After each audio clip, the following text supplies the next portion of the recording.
one of the assistant directors at IHEC. I've only been with IHEC since October, so I haven't had the chance to meet everyone just yet. But real quick, for those that don't know, I spent 3.5 years working as an EIU police officer. And after finishing my master's degree, I shifted from enforcement to prevention. So that's what brings me here today. But now, let's get on with the purpose of this video: parent-based interventions for college-bound and incoming freshman families. We're going to explore one gap in the research related to high-risk college drinking. There's a large amount of research addressing students that are currently in college, focusing on social norms, peer influence, my favorite, motivational interviewing, and the various other topics related to high-risk drinking behavior. There's also research discussing adolescents and their drinking behavior, but where the gap lies is within that transition to college. What are the evidence-based, parent-based interventions for these students? There's not a whole lot out there. So here's the game plan. We're going to be releasing a series of short videos expanding on this topic. The first video being this one, right here. Following the 3-video series, we'll be developing a toolkit for you to use in addressing A.O.D issues for college-bound students and their families. We're going to take a new approach to creating this toolkit. The toolkit's going to be driven by you. After all, it is meant to be a resource and a guide for you. But to help us better deliver, we'll be asking for a small group to give us feedback throughout the process. What that really means is just completing 3 very, very short surveys. We're talking 2 to 5 questions per survey. Then voila, we will do the work and we'll put together a toolkit just for you to use. What this doesn't mean is loads of more work, research, writing, editing, and all of that fun stuff just to fill your free time. We'll be sending each video out through the listserv and also be posting them on a separate page on our website. The link to the site will be in the body of the emails as well. For those social media savvy individuals out there, these videos will be on our Facebook page. The second video is going to be posted the week of March 29th. The third video will be posted the week of April 13th. Then we're going to start the toolkit survey the week of April 19th. So keep your eyes out. So let's talk about the problem. Students are going through changes as they transition to college. And pulling from Michael Wendell's research article, Parental, Sibling, and Peer Influences on Adolescence, where he discusses that adolescence is a group of normative changes and novel challenges across multiple spheres or levels of functioning, like biological, cognitive, and social. Now when you break down these changes, there's the movement towards personal autonomy and renegotiation of relationships with their parents. There's a greater involvement and more intense relationships with peers, and the initiation of and greater involvement in dating behaviors. Adding to these more normative adolescent developmental issues, there are the challenges with the onset and escalation of alcohol and other substance use behaviors, as well as increases in other emotional and behavioral problems. So let's look at high school seniors. Research shows that almost 90% of adolescents have consumed alcohol, with 33% reporting heavy episodic drinking in the past 2 weeks. Even more so, there's been a shift in the age of initiation of drinking. In 1987, it was 17.8 years old. Compared to 96, it was 15.9 years old. I couldn't find what it was today. But looking into the peer factors, they've been widely acknowledged as playing a central role in the development and the maintenance of alcohol use among college students. Research has also found that among students who did not report heavy episodic drinking in high school, the students who reported greater level of friends' approval of drinking were also more likely to report heavy episodic drinking during the first semester of college.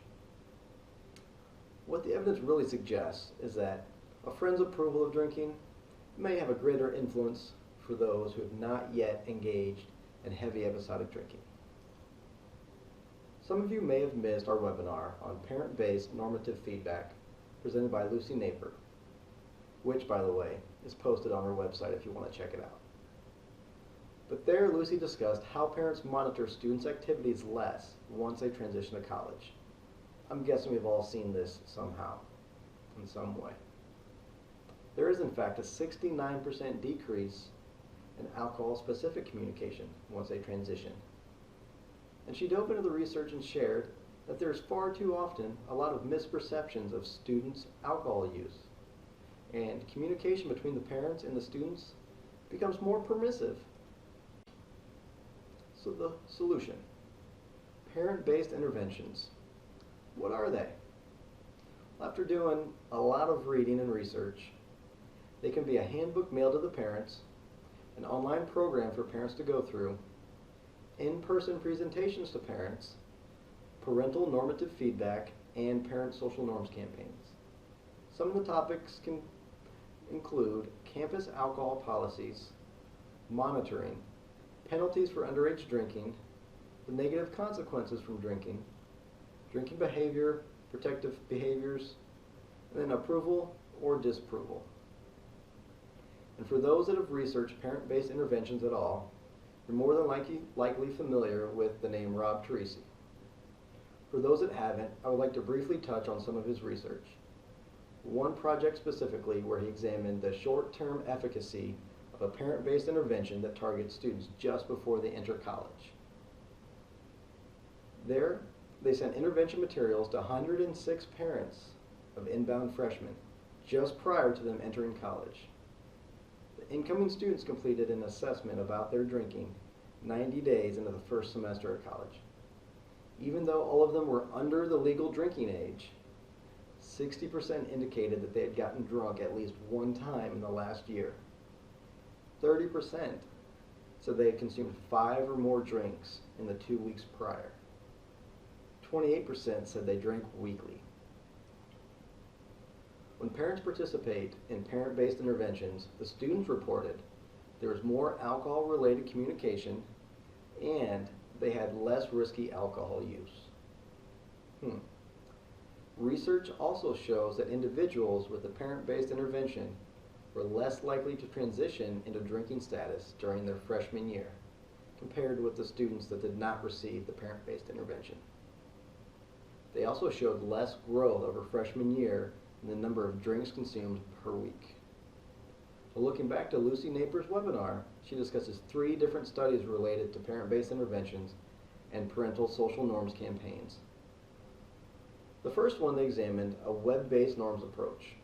They wanted to measure the parent's intent to speak to their child about their alcohol use in the next month. They also wanted to look at the perceived and actual approval of alcohol-related behaviors. And what they found, 85% of parents underestimated their own students' alcohol use. Again, 85% of parents underestimated their own students' alcohol use. 70% of parents underestimated how acceptable their own student believes it is to engage in various drinking behaviors. After the parent-based intervention, 42% of the parents were motivated to have a conversation and discuss the statistics. 22.5% plan to ask the child about his or her alcohol use. Note, this study just looked at the parents. It didn't have the student outcomes.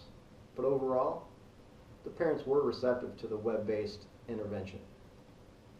The second study looked into the web-based normative feedback, where they wanted to know if the web-based parental normative feedback resulted in greater parent communication and reductions in student alcohol risk during the transition to college. The web-based parental normative feedback did raise the parents' motivation and intention to talk to their students about alcohol. However, the student outcomes were, well, there was no effect for the students who were moderate to heavy drinkers before college. The males reported greater parent communication post-intervention, but there were no differences in the alcohol outcomes. And the third study was an in-person normative feedback parent-based intervention. what are the effects of an in-person social norms parent intervention and the student outcomes 6 months post-intervention? Does an in-person norms intervention paired with tips on how to communicate result in greater parent communication and reductions in student alcohol risk during the transition to college?